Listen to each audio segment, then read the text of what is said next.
It's been 85 days since 8 former Indian Navy officers were detained by the Qatar intelligence and put into the Qatar jail. Qatar intelligence agencies detained Navy veterans on August 30 and have been imprisoned since. Qatari officials have refrained from stating the charges against these men. Still, there exists some assumption that they are charged with spying for Israel, an amount that Indian government sources have rubbished.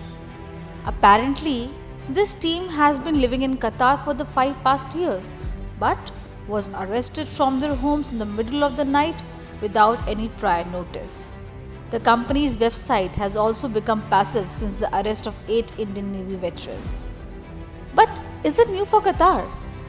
This tiny but wealthy Gulf Arab nation has a very long history of abuse.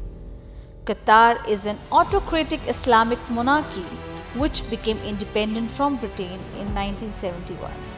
It has appeared as a key funder and sponsor of Islamic terrorism and radical Islam worldwide, often through front NGOs. But is this the real face of Qatar or just a disguise?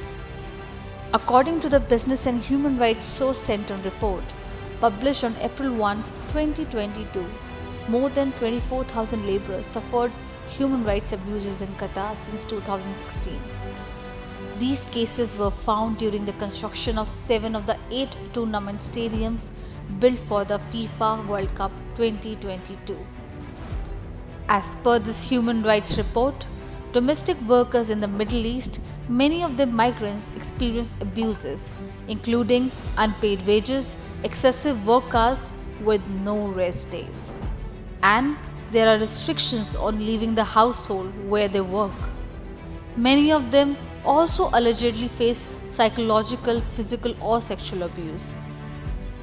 There is a shocking report from The Guardian which claims that about 6,500 workers alone from India, Bangladesh, Pakistan, Nepal, and Sri Lanka have lost their lives in Qatar since the country was given the right to host 2022 World Cup in 2010. But somehow Qatar has managed to keep a very tolerant image in the world. But are they really tolerant? Well, who can forget the 2022 FIFA World Cup and Qatar's biasness against homosexuals? Some Qatari hotels refuse to admit homosexual couples. Presenters on Qatari television made homophobic remarks, even going so far as to threaten homosexuals with the death penalty.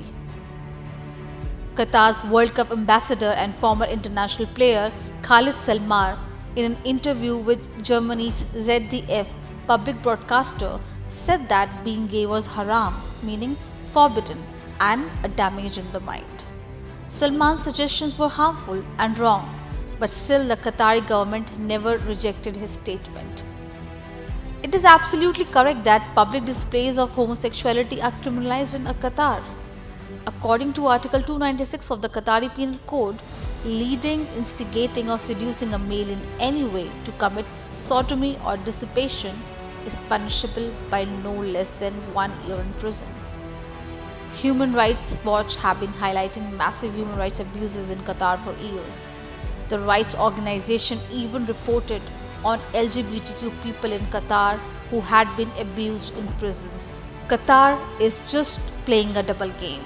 It likes to present itself to the outside world as a modern, up-and-coming state that has undergone a process of transformation in recent years. But the reality is, nothing in the Qatar has changed since. It still supports terrorism, it still discriminates people, and now Qatar has again shown the world its real face by detaining 8 former Indian Navy officers.